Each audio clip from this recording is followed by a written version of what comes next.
सब लोग एक बहुत बड़ा क्वेश्चन रहता है कि क्या इंश्योरेंस स्पेसिफिक प्रोडक्ट के ऊपर ही मिलता है या सारी इंडस्ट्री सारे प्रोडक्ट के ऊपर मिलता है? सारे प्रोडक्ट में मिलता है। Okay. लेकिन डिफरेंट एक ही है कि जो डिफरेंशिएट इंश्योरेंस कंपनी करती है, एक liquid form and solid form. Okay. And second is hazardous and non hazardous. True. इतना डिफरेंशिएट रेटिंग पार्ट के लिए इंश्योरेंस कंपनी करती है। तो शायद मेरे हिसाब से अगर हैजार्डस कार्गो होगा तो जहाँ पे प्रिकॉशन ज्यादा लेना है, हो सकता है प्रीमियम भी ज्यादा होगा शायद। Exactly. राइट, सो वो लेकिन कवर तो हो जाएगा। कवर हो सकता but is it applied for the perishable cargo as well? क्योंकि बहुत बार हमने सुनने में आया है कि बहुत सारी insurance company perishable cargo book करने के लिए ना बोलती है, बट इज इट ट्रू?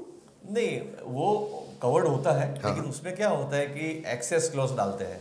जैसे लिक्विड फॉर्म है तो सर्टेन लिक्विड फॉर्म ऐसा होता है कि जो हवा में, मतलब नेचुरल फॉर्म में वो सर्टेन परसेंट तक वो हवा में उड़ जाता है। सही बात है, तो सही बात है। उसके लिए इंश्योरेंस कंपनी एक्सेस क्लॉज डालती है। ओके। कि समझो कि आपका 1000 टन मेट्रिक टन मटेरियल आ रहा है, तो या उसकी वैल्यू के हिसाब सोचो तो उसमें 5% 10% जैसा मटेरियल, इंश्योरेंस कंपनी को भी वर्ल्ड लेवल पे उनका एक्सपीरियंस रहता है। सही बात है, कि सही बात हर एक आइटम के लिए किस तरह का उनका लॉस अरे प्लस माइनस कह सकते हैं। पेट्रोलियम है, वो नेचुरल प्रोडक्ट, तो उतना ही उड़ना है, उतना ही। राइट। तो सर ये मुझे जानना हो तो मैं कोई ऐसी सोर्स है जहाँ से मैं ये जान सकता हूँ कि कौन से प्रोडक्ट के ऊपर कितना होता है, या कि कुछ एनी सोर्स? ऐसा है कि जो बिजनेस आप करते हो, हाँ। उस बिजनेस की आप आइटम इंश्योरेंस कंपनी को देते हो, तो इंश्योरेंस कंपनी आपको सामने से बताती है Okay, कि ये okay. इतना परसेंटेज एक्सेस ये प्रोडक्ट में रहेगा, Okay. ये प्रोडक्ट में इस तरह रहेगा। नॉर्मली लिक्विड एंड जो अपना जो आपको Perishable- perishable जो right, आइटम है right. उसके लिए रहता है। या कि वाटर कंटेंट रहता है तो वाटर ड्राई होने का चांसेस रहता है। सही बात सॉलिड है। आइटम में नॉर्मली एक्सेस नहीं होता। एग्जैक्टली, यानी जो लिक्विड आइटम इसके अंदर वाटर फॉर्मेशन है, Exactly. So there may be the chances के पेरिशेबिलिटी के कारण, Exactly. राइट, तो ड्राइनेस हो जाती है, बराबर है। राइट, उसके कारण शायद वेट लॉस या जो भी कहते हैं वेट लॉस हो जाता है। तो ऐसा, लेकिन उसका कोई स्पेसिफिक स्टैंडर्ड नहीं है कि इतना होता है। नहीं। Okay, but that every time whenever you book the policy with the insurance company, उससे बाद उसके बाद पूछने की जरूरत है। Exactly. ओके। उसमें भी क्या होता है, जैसे आप बताते हो, क्योंकि मरीन पॉलिसी का जो प्रीमियम है बहुत कम आता है। सही बात है। तो नॉर्मली अगर इंडस्ट्रीज रिलेटेड, मतलब कनेक्टेड ये पॉलिसी अगर लेते हैं, तो इंश्योरेंस कंपनी थोड़ा इजी गोइंग वे में चलती है। ओके। आप ओनली एक्सपोर्ट इंपोर्ट का बिजनेस करते हो तो इंश्योरेंस कंपनी थोड़ा मतलब रिस्ट्रिक्टेड एरिया में, क्योंकि उनका प्रीमियम बहुत कम आता है। सही बात है। तो इसके हिसाब से मतलब एक्सेस क्लॉज है या रेट है वो थोड़ा प्लस माइनस। प्लस नहीं सर, रेट तो दैट इज ओके, बट मुझे कवरेज तो मिल जाएगा। कवरेज मिलता है, राइट। हो सकता है पेरिशेबिलिटी परसेंट डिफाइंड हो कि इतना परसेंट पेरिशेबिलिटी में जाएगा, but at least I can get my self covered. Right, that's very good. तो सर मुझे अगर इंश्योरेंस बुक करना है यार, मुझे अगर पॉलिसी लेनी है, तो what are the procedures I need to go for it? Normally insurance policy दो टाइप से ली जाती है। एक, अगर आपको स्पेसिफिक कोई ट्रांजिट कवर करना है, ओके, तो उनके लिए समझा दो कि स्पेसिफिक ट्रांजिट कवर करना है तो इंश्योरेंस कंपनी को मटेरियल निकलने से पहले ओके, उनकी पूरी इंफॉर्मेशन उनको देनी पड़ती है कि कौन सी कंपनी से माल जा रहा है, कौन से सिटी से जा रहा है, Okay. कौन से एरिया में जा रहा है, कौन सी आइटम जा रही है, सही और बात कौन से टर्म्स कंडीशन पे जा रही है। ठीक है। जैसे एलसी में कंडीशन रहती है, सही वो है। एलसी की कंडीशन भी उसमें पॉलिसी में मेंशन करना व्हाट पड़ता आर है। Payment terms you are going to follow? Exactly. Okay, good. तो वो भी करना पड़ता है। सर्टेन टाइम क्या होता है कि गुड्स ओनली सामने वाले पोर्ट तक होता है, तो ये सब मेंशन करना पड़ता है। तो स्पेसिफिक पॉलिसी में पहले से बताना पड़ता है। एंड अगर आपका रेगुलर बिजनेस है, you are manufacturer, you are regular export importer, सही तो बात है। आपको एक इंश्योरेंस कंपनी ओपन पॉलिसी देती है। ओके, और ओपन पॉलिसी में भी दो टाइप है। आप एक डेक्लेरेशन बुक देती है, एवरी टाइम अगर मटेरियल जा रहा है तो वो डेक्लेरेशन फॉर्म में पूरी इन्फॉर्मेशन रहती है जो स्पेसिफिक हमने बात किया, सेम इन्फॉर्मेशन। वो आपको सिर्फ उनको इंश्योरेंस कंपनी को इन्फॉर्म करना है कि मेरा ये मटेरियल इस तरह जा रहा है, उसकी इतनी वैल्यू का है, और वो टोटल जो पहले से हमने जो सम इंश्योर लिया है उसमें से वो चीज डेबिट होके कैरी फॉरवर्ड उनका बैलेंस हो जाता है। उसी प्रकार पूरे साल तक चलता है। सही बात है। अगर सम इंश्योर्ड एग्जॉस्ट हो गया तो आप इंक्रीज कर सकते हो। ओके, और साल भर के बाद अगर सम इंश्योर्ड में कुछ बैलेंस रहता है तो इंश्योरेंस कंपनी आपको रिफंड करती है या नेक्स्ट ईयर में। तो सर जैसे आपने बताया कि अगर मैं ओपन पॉलिसी लेता हूँ, यानी साल में 15-20 शिपमेंट कर रहा हूँ, राइट, तो मैं एक ओपन पॉलिसी लेके चलता हूँ जहाँ पे बुक करवाता रहता हूँ, तो is there any time frame being defined कि कितने टाइम पहले मुझे इंश्योरेंस कंपनी को बताना चाहिए? सर नॉर्मली मटेरियल अपनी फैक्ट्री से निकले जहाँ से डिस्पैच हो रहा है उनसे पहले इंश्योरेंस कंपनी को इंटीमेशन पहुंच जानी चाहिए। ओके, बिफोर डिस्पैच करने की जरूरत है। Before dispatch. But in that case are they doing any inspections for it or no? Normally अगर ओपन पॉलिसी है तो वो लेने से पहले इंश्योरेंस कंपनी कंपनी आपकी मेथोडोलॉजी ऑफ सिस्टम को समझ लेती है, और उसके बाद जरूरत नहीं पड़ती है।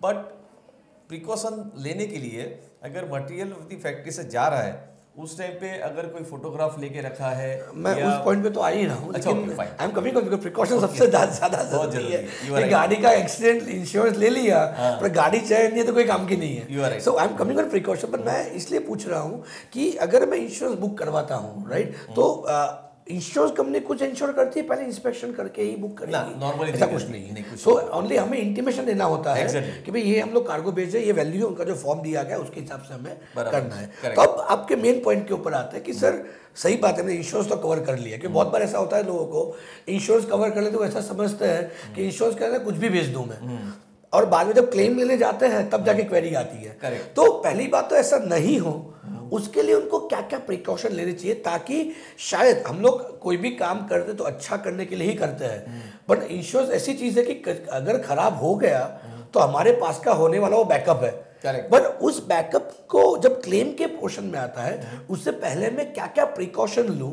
ताकि जब मैं अगर क्लेम रखने भी चाहता हूं, at that time it will be safe for me, and शायद क्लेमिंग पास होने के चांसेस में ज़्यादा बढ़ जाए। तो मैं जैसे हम नॉर्मल एक इंश्योरेंस देते हैं, लाइफ इंश्योरेंस लेते हैं, वो टेस्ट करवाते हैं सारा, राइट, भी चेक करते हैं, ECC करवाओ, ये करवाओ, अब ज़्यादा वैल्यू का ले रहे हो तो भी बाद में क्लेम क्यों ऐसा बोले आपको हार्ट का ऑलरेडी प्रॉब्लम था और आपने इंश्योरेंस में क्लेम रुक जाए। करेक्ट, सेम आई गेस इसमें भी अप्लाइड है, राइट। तो क्या क्या प्रिकॉशन एज एन एक्सपोर्टर मुझे लेने चाहिए, या तो एज एन इंपोर्टर लेने चाहिए बिफोर शिपमेंट द कार्गो और taking the policy, so that it will I will be in a safe hands, and बाद में अगर क्लेम आता भी है तो मैं सेफली मेरा पैसा रिसीव कर पाऊँ।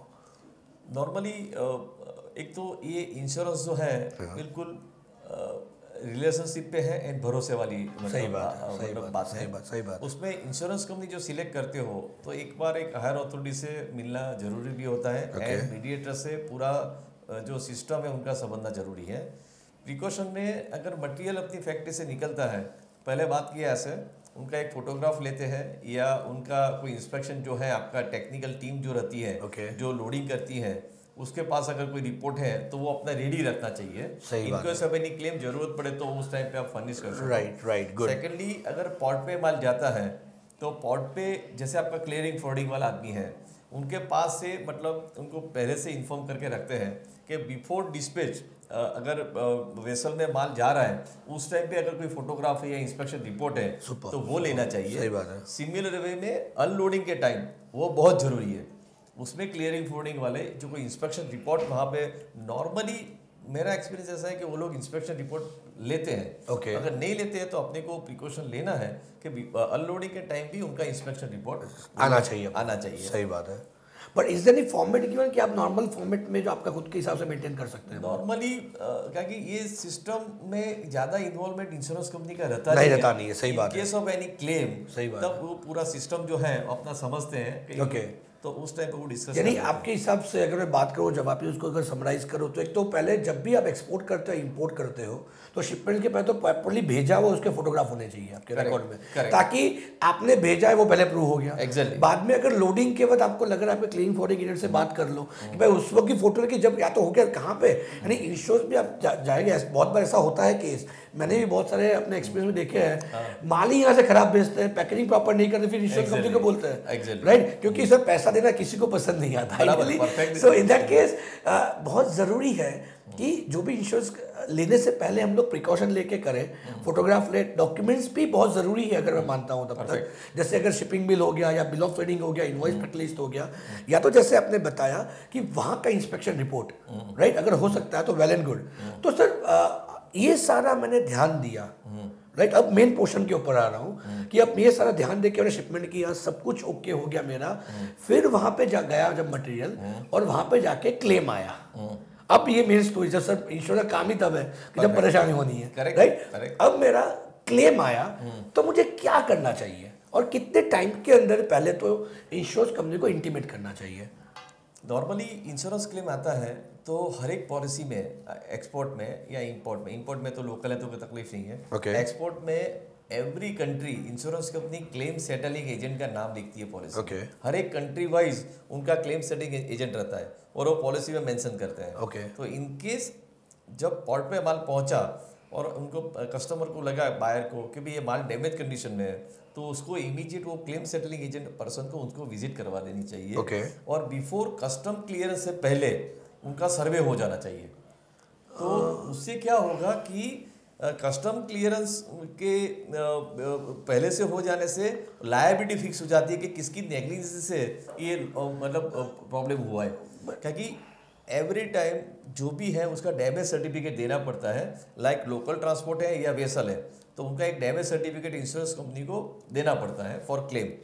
तो अगर अनलोडिंग के टाइम अगर कोई डैमेज निकला है during journey in the vessel, तो वो अनलोडिंग के टाइम सर्वे हो गया तो एस्टेब्लिश होता है कि ये ड्यूरिंग जर्नी ये माल डैमेज हुआ है। सही बात है। अगर वहाँ पे ओके निकला है तो वहाँ पे उनका कस्टम क्लियरेंस सर्टिफिकेट आता है, वो अपने पास आ गया। उसके बाद लोकल जर्नी एक बार हो गई तो फाइनल डेस्टिनेशन माल पहुँच रहा है, तो ट्रांसपोर्टर से अगर कोई डैमेज निकला है तो उसके एलआर के पीछे लिखवा देना पड़ता है कि ये माल डैमेज कंडीशन में इतनी इतनी क्वांटिटी में हमने डिलीवर किया है, और then final damage certificate transporter से हमको लेना पड़ता है। सर आप सही कह, लेकिन एक्चुअली अगर मैं एज एन इम्पोर्टर अगर बात करूँ मैं, तो सर मुझे तो मिलने के बाद ही समझ में आता कि माल डैमेज है। आप बोल रहे हो कस्टम के वक्त मैं चेक करूं, बट मुझे तो जब माल रिसीव करता हूं तब रियलाइज करता हूं कि टूटा हुआ है या कम आया है, जो भी आया है, राइट। तो वैसे केस में मैं क्या करूं? तो should I instruct my custom house agent in importing country as well कि भाई आप जैसे आते हो पर इंस्पेक्ट कर लो कार्गो को? नहीं, compulsory both the side, export और इंपोर्ट। कस्टम क्लियरेंस के जो आपके बंदे हैं उनको क्लियर कट इंस्ट्रक्शन होनी चाहिए। In case of any damage, outward condition damage है, तो आपको इमीडिएट वहां पे सर्वे इंटीमेट करना चाहिए। इंटीमेट कर देना चाहिए। ओके, इंटीमेट कर दो, दैट बिकम मोर इजी। क्योंकि एग्जैक्टली। बट अगर सर मैंने रिसीव किया, अब मैंने देखा कि शायद थेफ्ट है या डैमेज जो भी, कोई मैंने 500 बॉक्स भेजे थे, वहां पे 450 ही पहुंचे हैं, तो मैं कितने टाइम में इंश्योरेंस, आपने बताया कि उनका एक एजेंट का नाम होता है वहाँ का, लोकल सर्वेयर जो कहते हैं हम लोग, राइट, उसका तो कितने टाइम के अंदर मुझे इंटीमेट कर देना पड़ता है इंश्योरेंस को? Normally at a time of delivery आपको इंटीमेट कर देना पड़ता है। ओके। एट अ दो साइड है, जैसे आपने एक्सप्लेन किया। फर्स्ट साइड है कस्टम। ओके। कस्टम में अगर माल आप छुड़वाते हो तो कंपलसरी आपको बॉक्स का पता चलेगा कि आपको 2 या 5 या 50 पीस कम मिल रहा है। सर थोड़ा आइडेंटिफाई करना डिफिकल्ट हो जाता है, क्योंकि पूरा कंटेनर इंपोर्ट करवा रहा हूँ मैं। पूरा कंटेनर तो खाली करवाने वाला नहीं, सीधा मेरी फैक्ट्री पे अनलोडिंग करने आ रहा है कंटेनर। एक अच्छी बात क्या है, फॉर कंटेनर की आप बात करें, फुल कंटेनर है तो, छोटा कार्गो तो आप गिन नहीं सकते। तो सबसे अच्छी बात क्या होती है, अभी नाउ डेज जो गवर्नमेंट सिस्टम है उनके हिसाब से सोचे, तो जब कंटेनर इंडिया में सील होता है तो अब कस्टम अथॉरिटी उनको चेक करती है, उसके बाद सील होता है, सील इंटैक्ट रहता है। सही बात है। तो वहाँ पे इन बिटवीन जो शॉर्टेज आई, तो मतलब वो पॉसिबल नहीं रहता है, आइदर सप्लायर ने कोई मिसयूज की है तो, अदरवाइज कस्टम पीपल मतलब परफेक्ट चेक करके उनको सील लगाते हैं और सर्टिफाई करते हैं। तो उस केस में वहाँ पे जो शॉर्टेज आती है तो सप्लायर का प्रॉब्लम मतलब हो सकता है कि उसे कमी भेजा हुआ चांसेस रहता है, चांसेस रहता है। तो सर ऐसे केस में कैसे प्रूव करें? क्योंकि सप्लायर बोलता है कि सर मैं तो 500 कार्टन ही भेजा है, कि उसने कस्टम ने सिक्का मार दिया, सील कर दिया उसके अंदर। So how we should identify कि भाई उसने 50 कार्टन कम भेजा है? Is there any chances how to identify? आपको प्रूव करने के लिए जब रिसीविंग एंड पे कस्टम का सर्टिफिकेट है कि ये कंटेनर सील पैक है, ओके, तो ऑटोमेटिकली सप्लायर का मतलब वहां से ये प्रॉब्लम हो सकता है, ऐसा जस्टिफाइड नियर अबाउट हो जाता है। ओके। एंड सेकेंडली उससे पहले समझो कि सप्लायर ने भी ठीक किया है और इन बिटवीन अपनी सप्लायर की फैक्ट्री से पोर्ट तक माल जा रहा है, इन बिटवीन कुछ जगलरी हुई है, तो वो फिर पुलिस केस के माध्यम से हम एस्टैब्लिश कर सकते हैं कि ये फैक्ट्री में नहीं हुआ है, ड्यूरिंग द ट्रांजिट कुछ टेम्परिंग हुआ है उसके साथ। एग्जैक्टली। बट ऐसे केस में सर वो आपने कहा आइडेंटिफाई कर, बट इंश्योरेंस कंपनी क्लेम पास करती है टेम्परिंग हुआ है, मैं पुलिस कंप्लेन करूंगा, प्रोसीजर करूंगा, वो बात की बात है, but sir for the ultimately तो मैं 50 कार्टन कम रिसीव कर रहा हूँ, तो ऐसे केस में इंश्योरेंस कंपनी कैसे क्लेम पास करती है? देखो आपने बताया, उसमें मैं एक चीज ऐड भी करता हूँ, one is a shortage and second is mixing the माल, तो केमिकल में जैसे आता है। हाँ जी, हाँ जी, हाँ जी। दोनों चीज में सेम प्रोसीजर है। ओके। अगर सप्लायर ने ठीक तरीके से कंटेनर सील करके भेजा है और इन बिटवीन तो हुआ है, तो अगर पुलिस केस हुआ है तो पास्ट में कई ऐसे हमने क्लेम सेटल किए हुए हैं कि जिसमें पुलिस केस में एस्टैब्लिश होता है कि सर्टेन पॉइंट पे ये जगलरी हुई है। ओके। और ये पुलिस रिपोर्ट के माध्यम से इंश्योरेंस कंपनी उनको पैसा दे सकती है। So we have to exactly wait for the report of the police कि FIR जो फर्स्ट इन्वेस्टिगेशन रिपोर्ट चाहिए प्रोसेस है, लेकिन डेफिनेटली बट फिर उसमें अगर 50 भी कम हो गए प्रूव होता है कि ड्यूरिंग द ट्रांसिट कुछ भी हुआ है, टेम्पर हुआ है, तो we can put the claim. अब वो माल मिला नहीं मिला बात की बात है, but at least you can secure enough कि एटलीस्ट जो मैंने दिया, क्योंकि सर मैंने बहुत सारे इंपोर्ट केस में ऐसा होता है, अगर आपके पास भी सर इतना एक्सपीरियंस आपको आए होंगे केस चाइना से स्पेसिफिकली होता है, राइट, बताते बॉक्स कितने हैं, अंदर से कम बॉक्स आते हैं, राइट, तो ये सारे चाइना का प्रॉब्लम ज्यादा है उसमें, चाइना में सबसे ज्यादा प्रॉब्लम होती है, राइट, तो उसके लिए बेसिकली ये, बट पुलिस कंप्लेन करके अगर पॉलिसी के अप्लाई करते हैं तो we can put the claim on that. उसमें क्या होता है कि जब आप एक्सपोर्ट इंपोर्ट का काम करते हो तो सप्लायर से आपको सर्टेन कमिटमेंट फॉर पैकिंग वो आपको लेना जरूरी है। जब आप चाइना की बात करते हो तो चाइना का पैकिंग कोई जो ऐसा लमसम पैकिंग रहता है तो आपको उसका एस्टैब्लिश नहीं कर सकते हो कि ये उनकी सप्लायर के हिसाब से ये प्रॉब्लम हुआ है। तो पर्टिकुलर जब बिजनेस डील करते हो तो ये सब चीज़ प्रैक्टिकली जैसे एक्सपीरियंस होता रहता है उनके हिसाब से थोड़ा प्रिकॉशन पहले से पेपर वर्क के या इंस्पेक्शन रिपोर्ट के हिसाब से जो उनको मांगना है वो लेना जरूरी है। तो सर आपके हिसाब से मैंने क्लेम रखा 48 आवर्स की इंटीमेट कर दिया, आपने जैसे बताया कि उनके सर्वे आएंगे, सर्वे करेंगे, या तो जो भी डॉक्यूमेंट लगे वो डॉक्यूमेंट हम लोग प्रोवाइड कर देंगे, तो सर अप्रोक्सीमेटली कितने टाइम, अगर सारा डॉक्यूमेंट्स प्रॉपर है, मैंने प्रिकॉशंस लिए हुए हैं, प्रॉपर फोटोग्राफ सब कुछ सबमिट कर दिया, सर्वे आके सर्वे करके गया, डैमेज हुआ है जो भी हुआ है, तो मुझे तकरीबन कितने टाइम के अंदर क्लेम पास होने का चांसेस होता है? एक्सपोर्ट इंपोर्ट बिजनेस में सबसे अच्छी बात क्या है, in case of any export, तो जो मैंने क्लेम सेटलिंग एजेंट की आपकी बात किया, तो नॉर्मली बायर को क्लेम सेटल होके बायर को ही पैसा मिल जाता है। Okay, good, first thing. Second thing, ये जो पेपर वर्क की बात है, अगर एक्सपोर्ट है बायर को पैसा मिलता है तो उसके लिए उनका सर्वेयर भी उनका सेम कंट्री का सेम प्लेस का रहता है। सही बात है। तो वो मतलब सर्वेयर है लोकली बायर को, क्योंकि हमने जैसे नॉर्मल प्रैक्टिस रहती है, हम बिल ऑफ लीडिंग असाइन कर लेते हैं तो वो पैसा ऑटोमेटिकली बायर को पैसा मिलता है। सही बात है। तो लोकल लेवल के सर्वेयर पे वो डील करता है, जहाँ कुछ समझने की ज़रूरत पड़ती है पेपर वर्क तो सप्लायर उनको हेल्प करता है, अदरवाइज लोकल बायर सर्वेयर से उनकी रिक्वायरमेंट पूरी करके उनको पैसा उनको मिल जाता है। और normal practice after all submission with in 1 month time उनको पैसा मिल जाता है। वो प्रैक्टिस है। सो जैसे आपने एक बहुत इंपॉर्टेंट बात बताया कि क्लेम अगर आता है तो पैसा बायर को मिलता है, मिल सकता है, हाँ मिल सकता है, राइट, ऐसा क्यों?